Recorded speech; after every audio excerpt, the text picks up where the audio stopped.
안녕하십니까, 예도입니다. 지금부터 네 번째 줄리아 크리스테바의 강좌를 시작하겠습니다.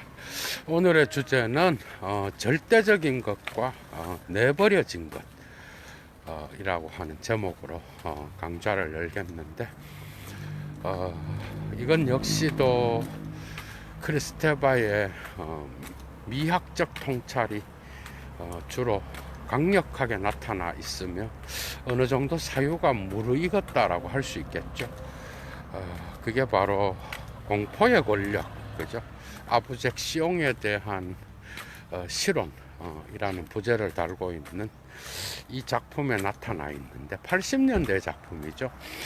이것을 중점적으로 다루면서 예도는 크리스테바의 존재론을 보다 더 깊이 있게 천착해 들어가는 그런 시간을 가지려고 합니다. 이 세계는 다 존재자로 구성되어 있죠, 그죠? 존재자, 질서 잡힌 그러한 존재자들로 구성되어 있는데, 그러나 그것은 우리의 진화적 관점에서, 그죠? 이 세계를 바라보는 것이고, 엔트로피 법칙은 진화해서 다시 무질서로 가는 그런 역행의 운동을 이야기하고 있고, 또 생명의 진화는 무질서에서 질서로, 유기체로 발전해 오는 그러한 양방향의 두 힘으로서 우리는 존재론의 질서와 무질서를, 그죠, 함께 이야기할 수 있는데, 크리스테바는 독특하게도 우리가 내버린 유기된 것, 마치 오물이나, 그죠, 쓰레기나 또 오줌이나 똥이나 이런 정신분석적으로 매우 중요한 이런 개념들이 그녀의 사유에 있어서 아주 중요한 존재론의 질서를 파괴하면서 다시 회복시키는 이런 양가적 운동을 펼치는 데에 이런 정신분석적인 그런 개념들을 갖고 오게 되는데, 여기에서 아주 유기된 것, 절대적인 것과 내버려진 것, 그죠? 그건 과연 어떤 뜻을 갖고 있는지 그런 것들을 살펴보면서 예도가 크리스테바의 사유에 점점 더 깊이 들어가서 마지막에는 오늘 네 번째 강의 말고 한 다섯, 여섯 번째 강의에서는 미학으로 마무리를 지으려고 합니다. 1차 강좌는 근데 모든 존재자들은 자기가 존재하기 위하여 내버려야 되는 거예요, 그죠? 문제는 뭐죠? 인간이라는 존재는요, 아주 독특해서 쾌락의 감정만을 갖고 있지 않고 자기의 존재를 유지하고 자기 자신이 만들어내지 않는 뭔가 바깥에서부터, 또 자기의 역사 안에서 영향을 미쳤던 이미 지나간 시간의 찌꺼기로부터 영향을 받는 게 인간이야, 그죠? 여기에 문제가 있는 거죠. 그래서 인간은 불쾌의 감정을 가지기도 하고, 그 다음에 또 걸러지지 않는 충동과 본능의 감정, 좌절, 상실, 그것으로부터 오는 우울감, 이런 것들을 갖게 되는데, 이것을 스스로 의식적으로 통제하면 해서 치료를 할 수 있으면 좋은데, 이런 감정들은 대부분 인간은 무의식적으로, 그죠? 이런 것들을 이런 감정들을 갖게 되거나, 또한 변형시켜서 인간에게 고통을 주는 이런 감정들을 무의식적으로 발산하고 생성시켰다가 또 자기만 의식 자아의 어떤 그러한 나름대로의 관점에서 해석하고, 그래서 끊임없이 존재를 뒤틀리게 만드는 경우가 있다는 거죠, 그죠? 그러니까 우리는 상징계 안에서만 살아갈 수 있는 존재가 아니야. 느닷없이 어느 날 이러한 불쾌의 감정이 그죠? 솟아나서 나의 상징계의 질서를 해치고 나의 존재를 뒤흔들고 뭔가 다른 곳으로 데리고 가는 그러한 경험을 우리는 매 순간 하게 되고 나도 모르는 상징계의 의미로 해석할 수 없는 그런 이상한 덫에 걸렸다라는 감정을 가질 때가 상당히 많다는 거야, 우리 인간은. 그래서 거기에서 나타나는 우리가 우리의 불쾌나 충동이나 본능이나 그죠? 우리가 좌절이나 상실이나 우울감을 그죠? 우리 스스로 해결할 수 있으면 얼마나 좋겠어. 근데 인간은 그게 어려운 거야. 그래서 거기에서 문제가 발생하게 되고, 거기에서 인간학이 중요하게 되고, 정신분석학이 중요하게 되고, 거기에서 철학이 중요하게 되는 거야. 그러니까 이러한 것들을 줄리아 크리스테바 역시도 그녀의 69년도에 아주 초기 작품이죠. 세미오티케로 그리스어로서 그녀의 기호 분석론을 탁월하게 분석한 그 작품에서부터 락강의 어떤 상징계, 실제계, 이미 예도가 강좌를 열었듯이 실제계와 상징계와 상상계를 자기 나름의 방식으로 르세미오티크라고 하는 기호적인 기호계라는 것을 창조하면서 거기에서 의미화 과정으로서 주체가 어떻게 형성되는지, 그죠?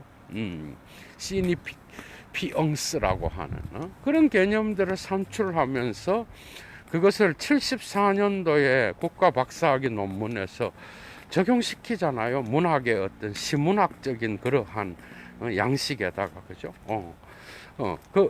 그런 이러한 그녀의 독특한 기호학적인 이런 것들이 미학적으로 심화되어서 나타나는 게 바로 공포의 권력이야, 여러분. 80년도에 나온. 공포의 권력으로 들어가면 상당히 여러분들이 어려워지는데, 철학이나 이런 인문학적인 훈련을 받지 않는 자들은 상당히 어렵습니다. 그 이유가 상당히 추상적이고, 그죠? 정신분석학적인 그런 용어와 철학적인 용어와 약강적 용어와 또 뭐 무수한 오만 인간들이 다 나타나는 그러한 개념들이 형이상학적으로 막 연결되어서 개념어를 막 사용하는 거. 그러니까 어렵다고 느낄 수밖에 없어요. 공포의 권력이 보다 더 형이상학적이고, 그죠? 아주 미학적이고 정신분석학적으로 세련화되었다라고 볼 수 있습니다. 그러니까 거기에서 나타나는 절대적인 것, 앵압솔리라고 하는 이 개념과 내버려진 것, 그게 뭐겠어? 아브젝트예요, 여러분. 이 두 개를 대비시켜서 예도가 또 오늘 여러분들에게 크리스테바의 사유에 깊이 있게 천착하는 데에 도움을 드리려고 합니다. 그러니까 우리는 존재에서 상징계의 질서 안에서 살아갑니다. 그죠? 매 순간 갑자기 나도 모르는 어떤 충동적인 것에 의하여 상징계의 의미화로는 해석될 수 없는 이상한 상태에 빠질 때가 있어.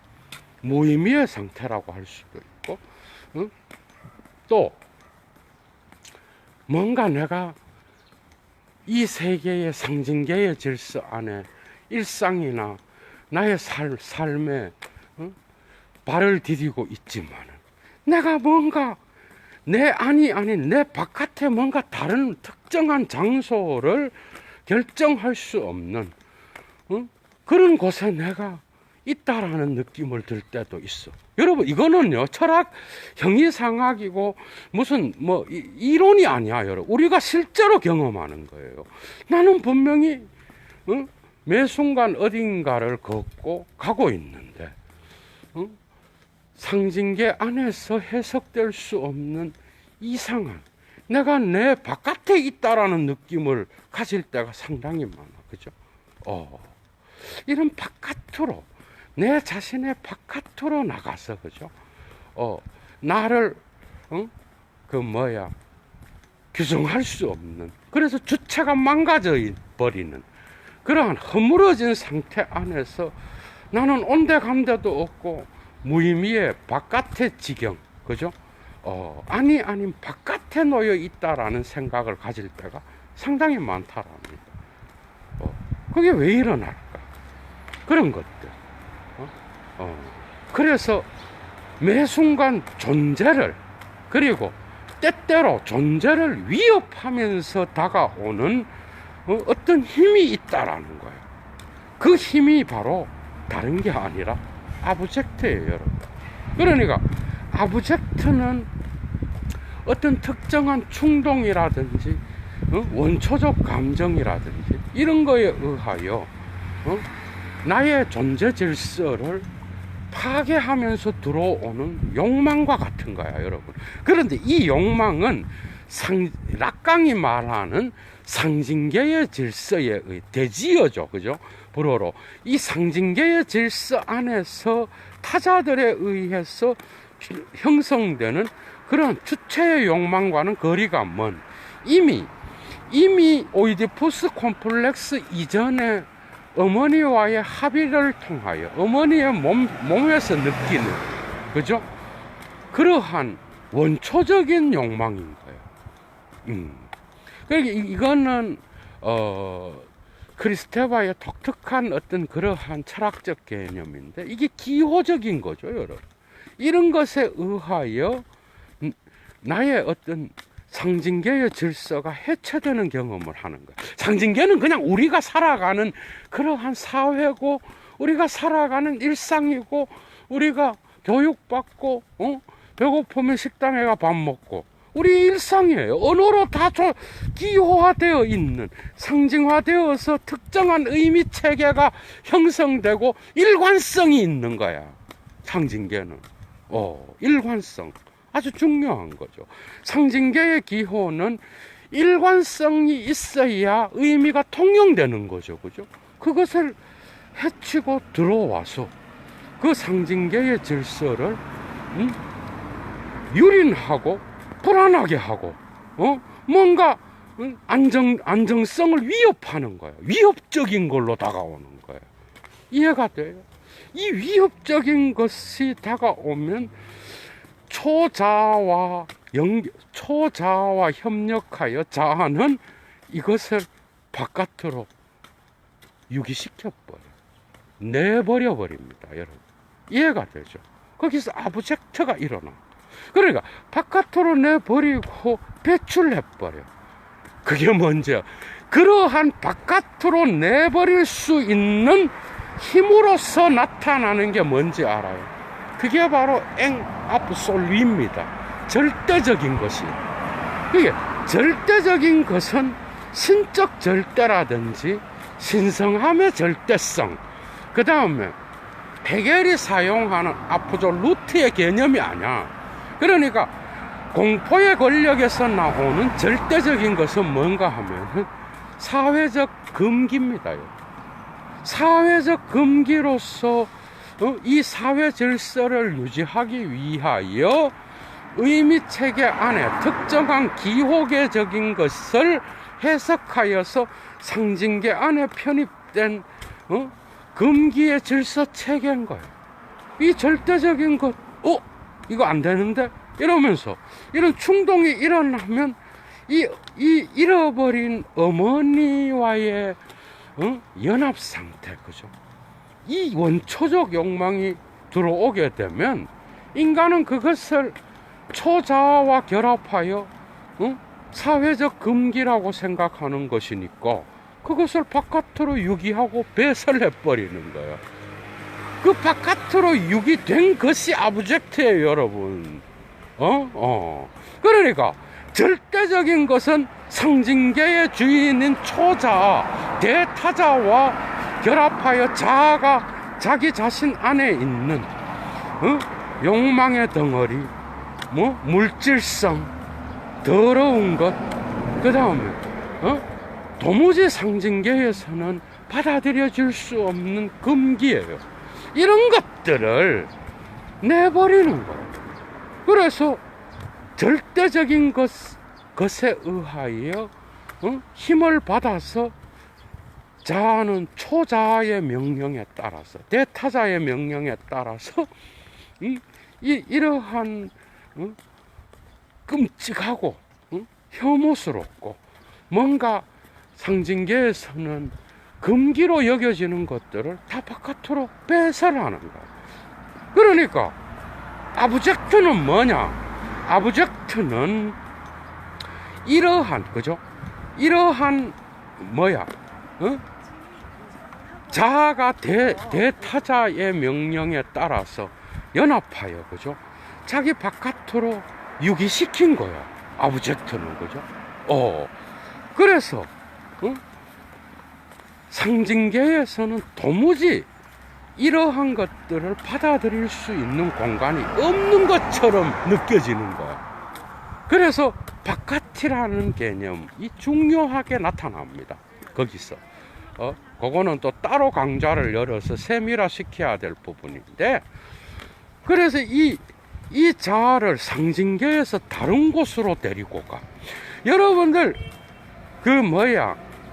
예도가 소르본네 형님과 강좌를 바깥의 사유를 이야기하면 드오흐라는 그 개념을 특히 바따이라든지, 그죠? 블롱쇼가 자기의 작품들에서 이야기를 하죠. 의식적으로 도무지, 그죠? 도무지 자기 자신의 자아와 함께 있음을 느낄 수 없는 상태예요. 그러니까 의미화될 수 없어. 내가 나 안에 있는 게 아니라 내 바깥에 어딘가 특정 장소를 정할 수 없는 멍한 상태, 주체가 없는 상태, 무의미에 빠져서, 그죠? 무의미로 이루어진 덩어리. 여러분 그런 경험한 적 없어? 뭔가 경험하고 있는데 그 경험적 내용이 도무지 언어와 기호로서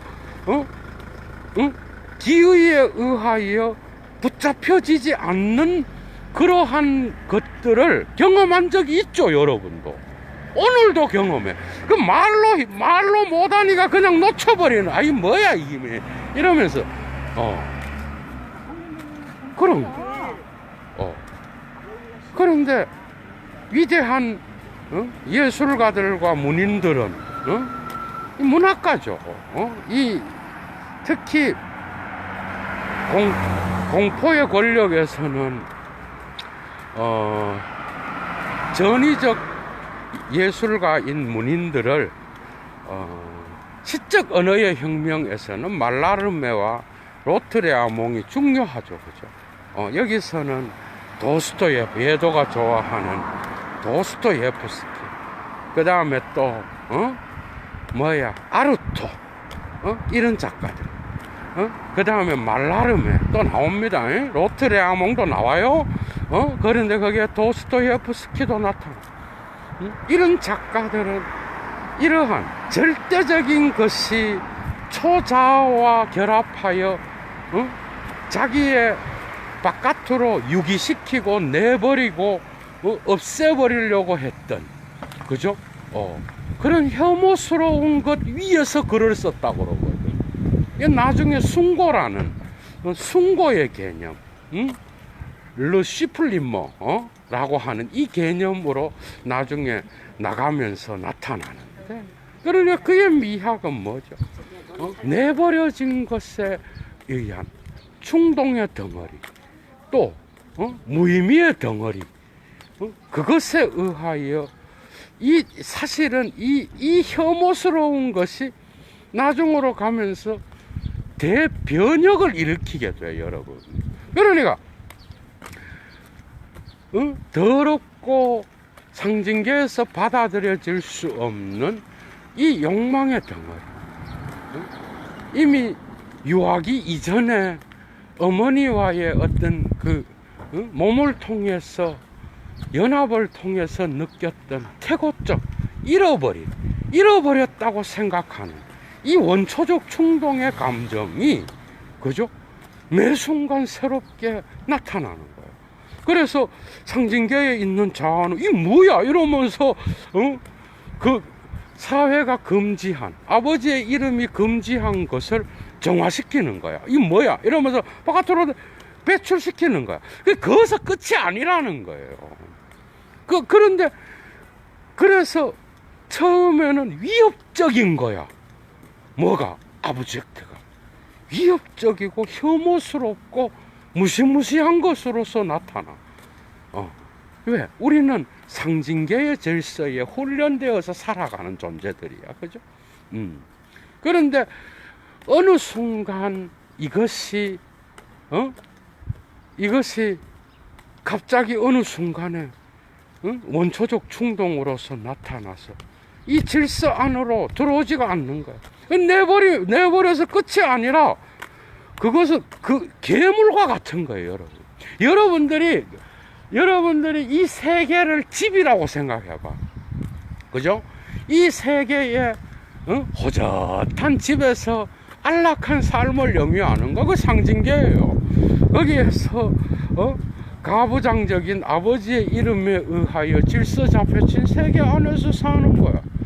금기도 있고, 금기를 하게 되면 사회 질서가 교란되니까 다 바깥으로 없애고 보이지 않는 그런 사회 바깥으로 없앴다고 생각하고 그냥 사는 거야, 집에.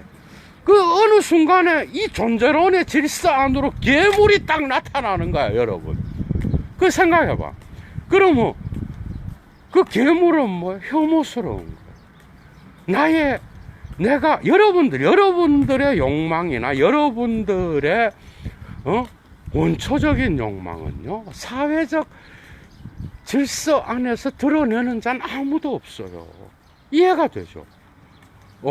그건 여러분들이 혼자 있을 때나 은밀한 곳, 그 다음에 이 사회적인 금기의 눈을 피해서 그런 걸 한다고 다. 이 인간이 그렇다라는 거야. 그런데 이것이 나오면 이 괴물이 내 속에 괴물이 있다 뭐 이러면서 그러면 뭐 해야 되겠어. 그냥 깜빵에 가는 거죠, 뭐 다.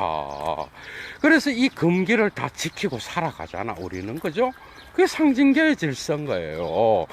그러나 어느 순간에 인간은 그거를 배출하고 끝났다 이렇게 생각하는데, 그것이 어느 순간에 다시 돌아와서 이 바깥에서 안으로 침입해 들어오는 거야. 그래서 들어와서 그 질서를 또 교란시키는 거야. 끈덕진 힘으로서 나타나는 거야. 그런데 이거는 혐오스럽고 끔찍하고 무시무시한 것, 이런 특징만을 갖고 있는 게 아니야. 이 괴물은 아주 아름답고 아주 인간이 빠지기 쉬운 그러한 원초적 욕망과 충동과 본능에 붙잡혀 있기 때문에 이 괴물은 또 다른 한편으로 매력을 가져오는 존재, 매력적인 거예요.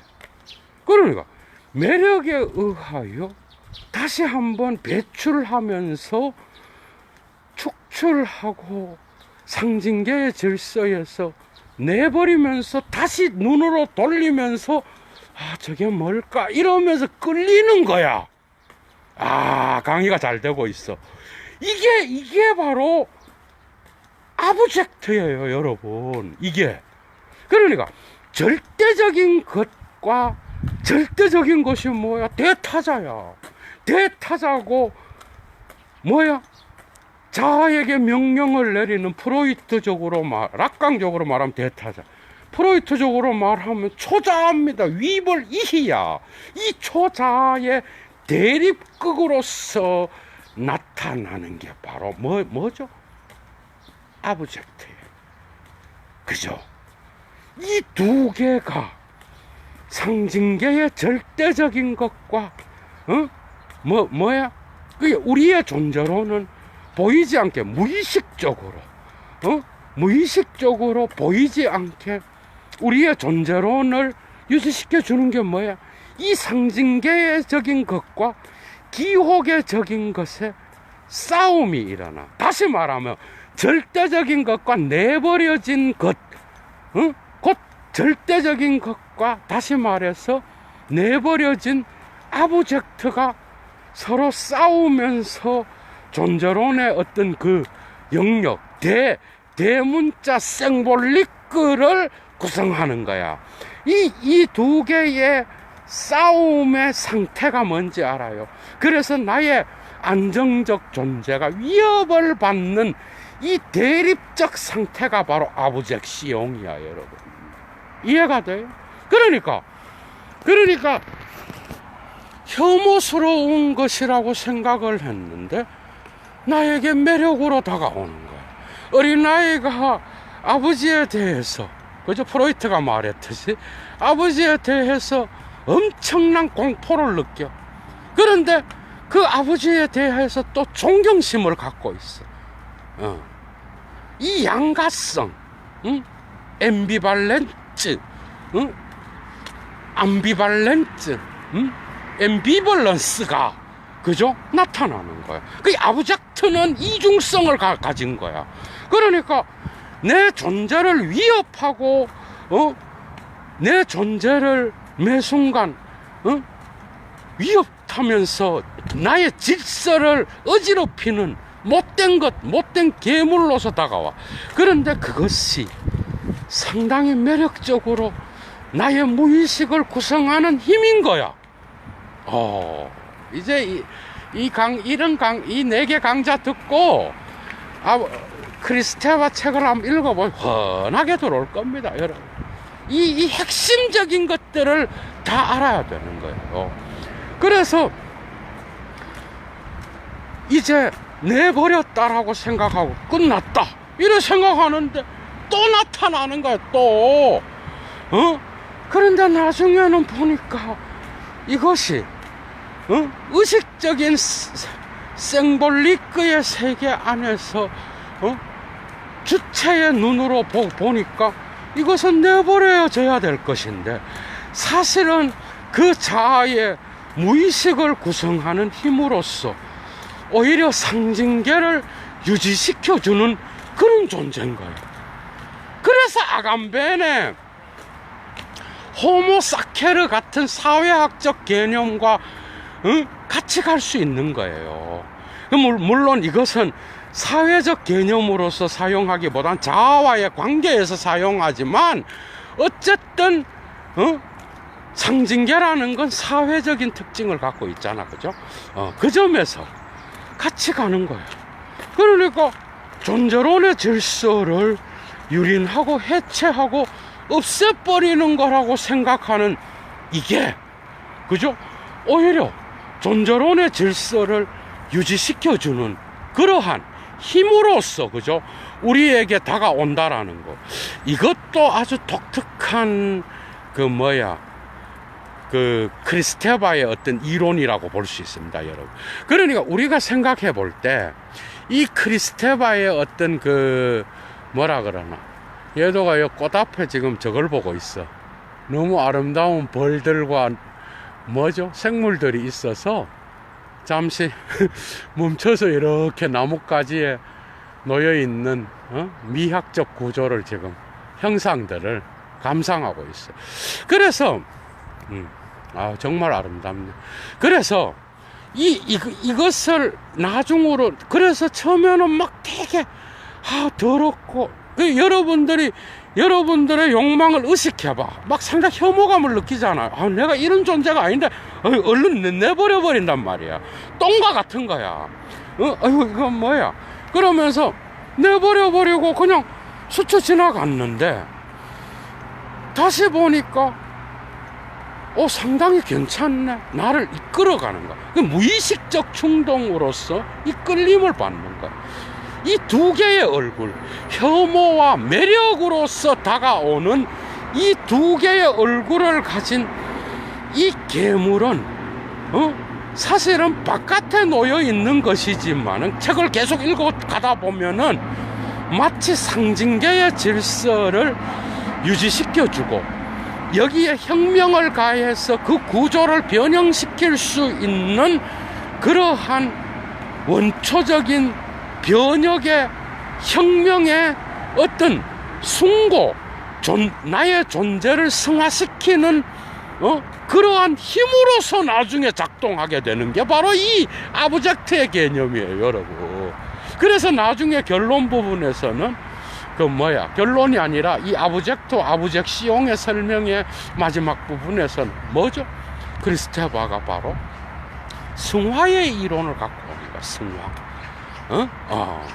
그러니까 무의식적으로는 분명히 내가 의식적으로는 초자아가 겁이 나서 내버린 건데, 아니 매 순간 이게 나를 괴롭히고 다가와서 괴물과 같이, 그런데 매력적인 괴물처럼 내 존재를 위협하고 그리고 때로는 그것을 서포트하는 힘으로써 다가오는 거예요. 이해가 되죠? 그런 양가적 힘에 의해서 절대적인 것은 무기력해지는 거야. 그게 상징계의 관점에서 봐야 되고, 여러분들이 요런 대가들의 책을 볼 때에 어려운 게, 여러분들의 개념을 잡고 상징계의 관점에서 또 보는 거야. 그런데 그걸 뒤집어서 바깥에, 그러니까 여러분들이 내버렸다라고 생각하는 아브젝시옹과 아브젝트의 관점에서 이 상징계를 또 다시 봐야 되는 거야. 요 운동이 없으면 크리스테바의 사유를 못 따라갑니다. 그러니까 아브젝트의 관점에서 보면은 상징계는 내버렸어. 그런데 아브젝트의 관점에서는 이 상징계는 요런 상징계가 주체를 형성하잖아요, 락강적으로. 이 시제가 아브젝트를 만나면 아무런 힘을 쓰지 못해. 그러면서 그냥 주체가 그냥 붕괴돼 버려. 그래서 주체가 사라져 버리면서 상징계의 의미화가 붕괴돼 버려. 이 점에서 마치 락강의 실제를 가리키는 것 같아. 그런데 물론 그것이 기호계와 연결되지만은 그래서 상징계의 의미화 사슬로는 어떤 것도 의미화되지 않는 거예요. 그러니까 풀려난 기표라고 보면 되는 거야. 풀려난 기표가 막 떠돌아다니는데 그 기표를 붙잡을 수, 기호계 상징계 안에 있는 기호적인 것이 있는데 그 의미화에 의해서 잡히지가 않는 거야. 교란되는 거야. 그래서 도착적이라 그래, 여러분. 그러니까 도착적인 것에 의하여 상징계의 질서가 전복돼 버리는 거야. 여러분 그런 경험이 있죠. 보통은 상징계에 의하여 내가 나의 주체로서 그런 것들을 통제한다라고 생각할 수 있어요.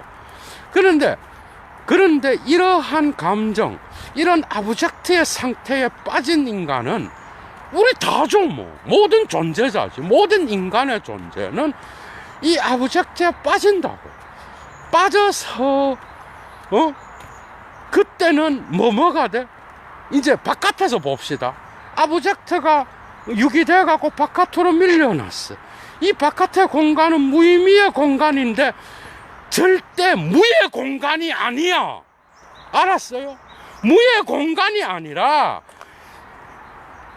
락강적으로 진짜 실제가 있는 자리야.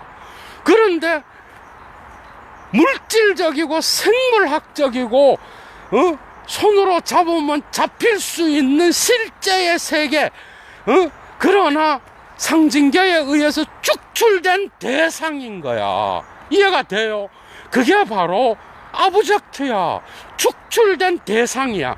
그러니까 오브제아와 비교합니다, 락강과. 오브제아가 아니에요. 이것은 오브제아가 아니라 자아가 초자아와 연합하여 바깥으로 몰아낸 축출된 대상이야. 근데 이것은 이것은 어떤 오브제, 대상, 욕망의 대상으로서 있는 게 아니라 주체가 붕괴됐기 때문에 욕망의 대상도 없어. 크리스테바한테서는 주체가 붕괴된 상태예요. 그러니까 주체가 붕괴되지 않으면 대상도 있는 거지. 그런데 어쨌든 오브제의 상태가 아닌 축출된 대상은 오브제가 아니라 성질로서만 나타나는 거야. 이해가 돼요? 그냥 뭔가 대립적인 게 나타나긴 하는데 이것은 주체의 의미화에 붙잡히지 않는 상태고, 이미 주체가 붕괴된 상태이기 때문에 이것이 나타날 때는 그러니까 또 다른 말, 이 아브젝트의 매력에 사로잡힌 상태에서는 어떤 주체도 의미화를 수행할 수가 없네. 그러니까 뭐야? 무의 공간으로서 나타나는 것이라기보다는 실제보다, 현실보다 더 실제적인 세계인 거야. 이해가 돼요? 물질적이고 얼마나 실제적인 거야. 그러나 그 의미는 잡히지 않는 그런 무의미의 세계의 대상들인 거예요. 그러니까 오브제 아라기보다는 오히려 그 뭔가 여기에 사로잡힌 자는 상징계의 질서 안에 있지만 뭔가 다른 곳으로 알리에흐라 그러죠. 그러니까 뭔가 다른 곳으로 자아를 끌고 가는 거야, 이 힘이. 그래서 그게 바깥이에요. 더 오해야. 그런데 끌고 가는데 그 주체는 내가 누구인가가 아니라 나는 어디에 있는가라는 질문을 던질 수밖에 없는 상태예요. 그런데 그 어디에가 여기에와 저기에라고 말하지 못하는 그런 상태예요. 뭔가 덫에 걸려서 꼼짝달싹하지 못하는 그런 상태에, 여러분 그런 상태에 놓여 있을 때 있죠. 내가 지금 어디에 있지?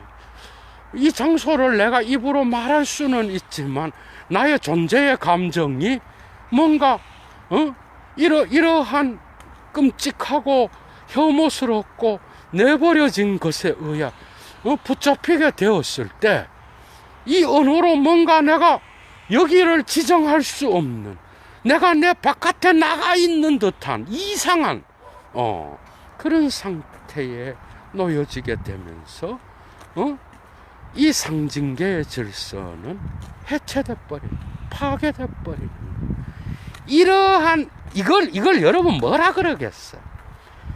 가장 원초적이고 가장 뭐야? 물질성이 가장 강하게 나타나고 생물학적인 강렬함도 가장 강하게 나타나는데 언어로는 지명할 수 없는 그런 이상한 곳이야. 그러면서 상당히 매력적인 곳이야.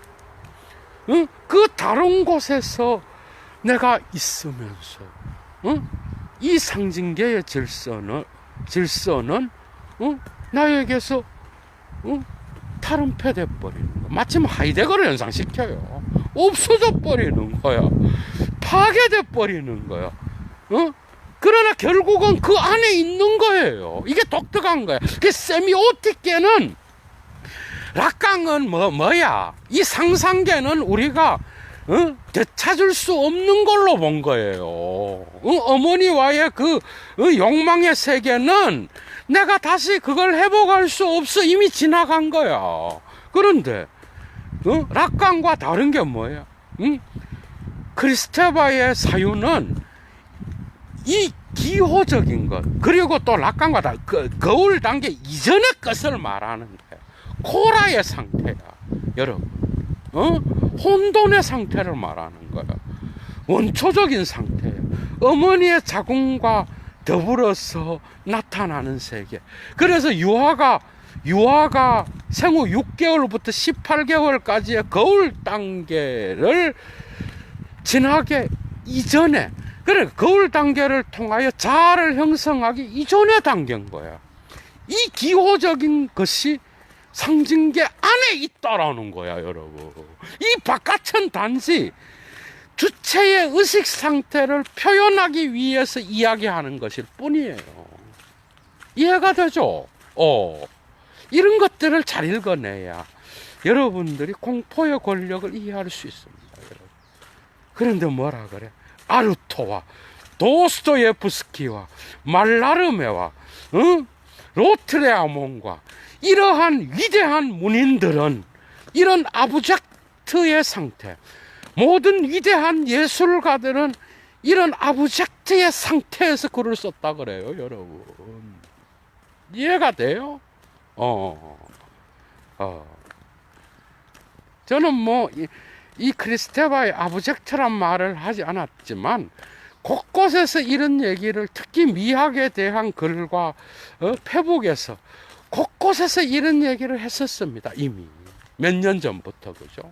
근데 크리스테바의 사유 안에 있더라고. 이 상태에서 글을 씁니다. 다시 말하면 푸코적으로 광기의 상태야, 여러분. 푸코의 그가 바깥의 사유를 이야기하죠. 광기의 상태인 거야. 맨정신으로는 도무지, 그죠? 그런데 인간에게 이게 없으면 인간은 살아갈 수 없는 거야.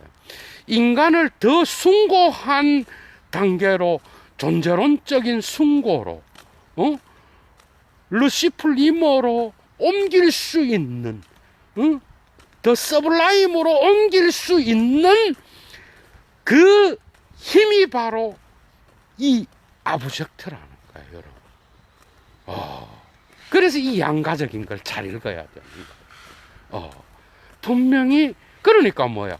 여러분들은 아브젝트의 관점에서 상징적인 것을 볼 수 있어야 되고, 상징적인 것에서 아브젝트를 볼 수 있어야 돼. 이 두 개의 사유가 왔다 갔다 하지 않으면요, 마치 크리스테바가 말장난을 하는 것 같아. 근데 만약에 유기한다, 버린다, 그건 어느 관점에서 보는 거야? 상징계의 관점에서 상징계에 놓여 있는 그 자아가 초자아와 연합하여 행위하는 거니까, 이건 상징계의 관점에서 아브젝트의 개념을 봐야 되는 거구나. 그런데 그 질서를 교란하고 숭고한 것으로 나타나서 오히려 상징계의 모든 질서를 새롭게 변혁시키는 힘으로 나타날 때는 바깥에서부터 안의 관점으로 봐야 되는 거야. 그럼 여러분도 헷갈리지 않는 거야. 이해가 돼요. 이게 상당히 어렵습니다. 이런 노하우를 누가 가르쳐 주겠어요, 여러분? 그래서 그런 사유를 토대로 해서 여러분들이 꼭 공포의 권력을 읽어야 된다. 그래서 절대적인 것은 뭐죠? 내버려진 것, 아브젝트와 대립적인 것으로서. 그러나 뭐죠? 여러분들이 알아야 되는 게, 그럼 아브젝트만 소중하게 여기는, 아니요. 절대적인 것이 있기 때문에 아브젝트가 힘을 발휘하는 거예요, 여러분. 이해가 돼요? 그게 순진한 사유에서 벗어나려 그러면 이 아브젝트, 기호적인 것, 르 세미오티크와 르 생볼리크, 이 두 개가 반드시 변증법적으로 함께 대립적이면서 협력적이고, 때로는 밀어내지만 서로 힘을 합쳐서 구조화를 통하여 새로운 힘을 창출하는, 이런 걸 함께 읽어야 되는 거야. 그게 기호적인 게 중요하고, 상징계는 막 이렇게 해체하면서 하니까 상징계는 그게 아니라고요. 그러면 그래서 그녀의 그냥 어머니 여성성만 백날 강조하면 비현실적이라는, 그 이유는 이 세계는 이미 역사적으로 수천 년 동안 아버지의 이름에 의해서 질서 잡혀져 있는 거거든. 그러니까 그 안에서 여성성을 이야기해야 된다는 거야. 사회 바깥에 나가서 개토를 만들어서 니네들끼리 백날 얘기를 해도 아무도 쳐다보지도 않는 그런 얘기들을 누가 들어주겠느냐는 거예요. 해야 될 이야기가 상당히 많죠.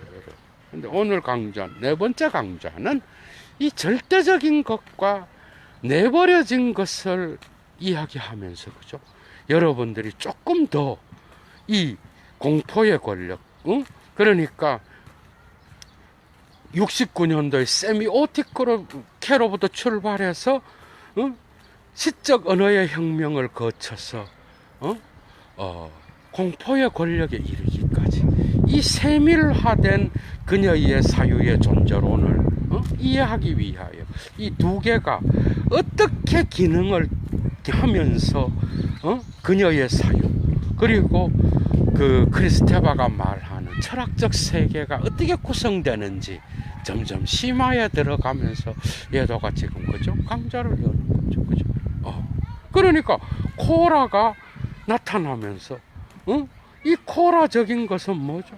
사실은 혼돈으로부터 질서가 잡히는 거예요. 그럼 질서만 있으면 되느냐? 안 된다는 거예요.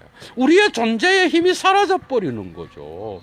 그 존재의 힘은 사실은 모태로부터 나오는 거예요.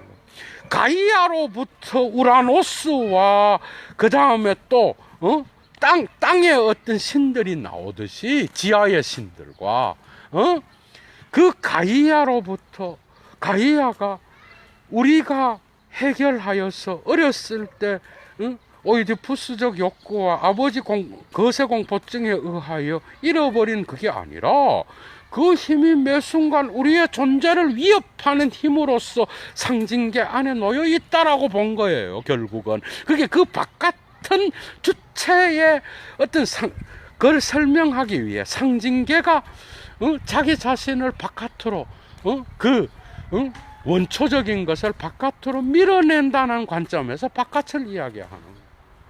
아니 생각을 해봐. 바깥이 어디 그럼 바깥이 있다 그러면 그 공간적 개념이 아니라고요. 이해가 되죠? 뭔 말인지.